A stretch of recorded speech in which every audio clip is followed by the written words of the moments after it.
Hello friends, welcome to my channel Sushant Chess Quiz. Today we are at the next topic, that is the middle game position explained. We are at the 6th position of our middle game position explained. So today we have got a position where we see that the black king is in the center. Through these lessons we try to take positions where we have long variations or there are many variations. So let's get started with the position. The black king in the center is there and we see that the king position is very vulnerable. White's rooks are ideally placed on the files near the king and on the king's file. The queen is very active, eyeing the f8 square, and we see that the black rooks are not yet developed. So it's an ideal situation for a combination. Of course, white to play, and we see that white has some nice tactical moves. There is knight into e6, there is rook into e6 check, there can be qg7, which is another very strong contender. qg7 threatens re6 check. White started his calculation with the most obvious and very strong rook e6. After rook e6 check, we see that if fe is taken, then white wins the game very easily. After rook e6, fe6, qg7 check, king e8, queen takes h8 check, and then bishop f8 forced in order to protect the a8 rook from falling. And here white has the very strong move knight e6. And after knight e6 we see that f8 is coming under pressure. King has to come to e7 to provide rook support to the bishop, when white has the very strong queen h7 check, giving up the knight and extracting the black king further. If we see little further, we see that black gets mated by force, or he has to give up the queen. So after queen h7 check, k e6, queen d7 check, king has to come to e5. When re3 check, if the king moves to f4, then queen g4 mates. We try to remember the piece placings. So we will see that the queen was on d7, rook was on e3, king was on f4. So we use queen g4 check. The queen is protected by the pawn. So to rook e3 check, queen had to be given up with the move qe3 and white was winning. Let's play the moves and see.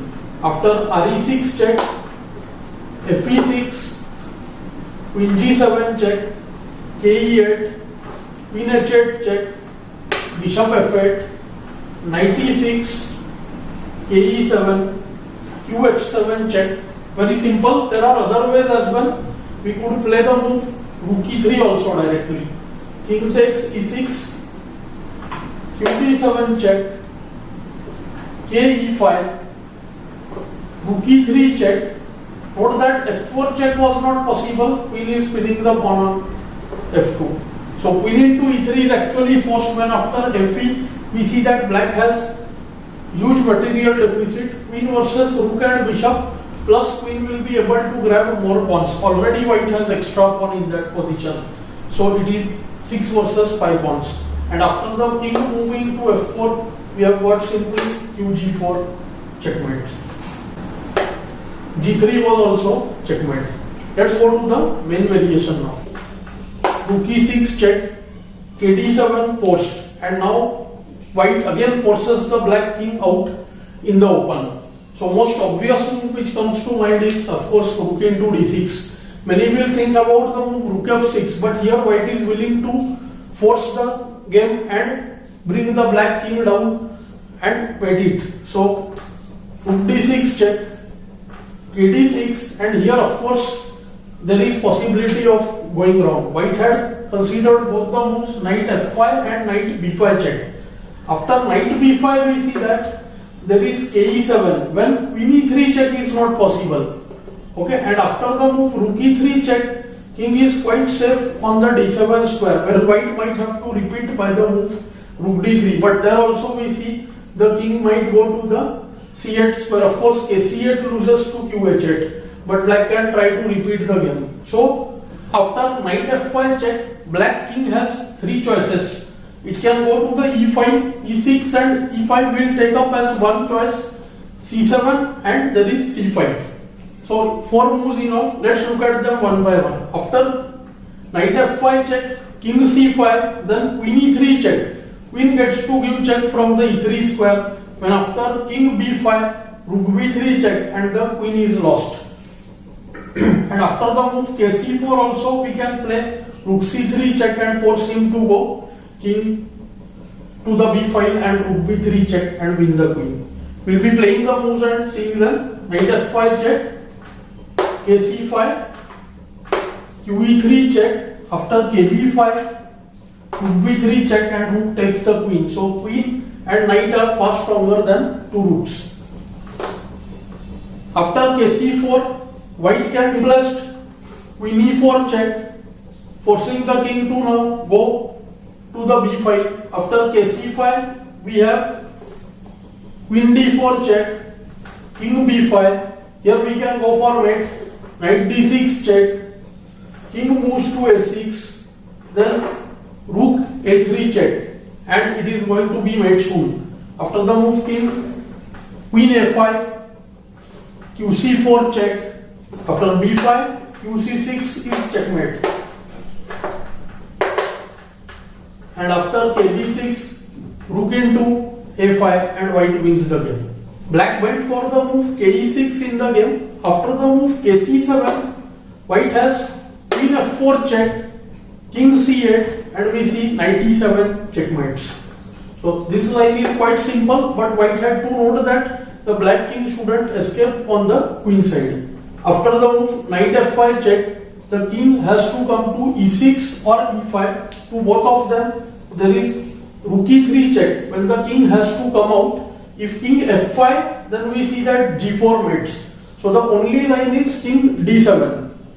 And when white is able to checkmate after the move rook e7 check, this move was very important to see when he played the move rook d6, because white wants to ensure that the black king shouldn't escape. So after knight f5 check, kg6, re3 check, queen wasn't able to give check from e3 because of queen takes e3. After kf5, g4 is checkmate. So king d7, rook e7 check, king c8, and we see that queen takes h8 and white wins the game. So he is able to mate in two moves: queen h8 check, queen d8, knight d6 check, king b8, queen into d8 and checkmates. Another line to be considered is king d5. White has the very strong move queen f4 when he threatens to mate in different ways. There are two dangerous threats. One is queen e4 and other is rook d3. Black is not able to stop both. After rook e8, rook d3 check, king c5, rook c3 check, king b5. When qc4 check, king a5, rook a3 mates. King d5 again, when we can use qd6 check, king e4, knight g3, and the black king is mated. The king was out, and hence it is obvious that the king will be mated. Sometimes in these kind of sacrifices, it's not possible to calculate everything till the end, but the master players are able to see the moves and they try to ensure that there are no misses in the variations. There was one more line after the move qf4. If queen takes b2, is after rook d3 check, king c5, queen e3 check, forcing the king on the b file, and when rook b3 check, and he is able to win the queen. After kc4, again nd6 check, king is compelled to go to the b file. When rook b3 check, and the queen would be lost, and soon black would get mated as well. So after kc4, knight d6 check, king b4, rook b3 check, qb3, qb3, and we see that after the moves kc5 there is ne4 check or nb7 check, and after king a5 also there is nb7 check, ka6, nc5 check, and white wins. I hope you are finding these lessons useful. Do like, share and subscribe the channel. Thanks for your time.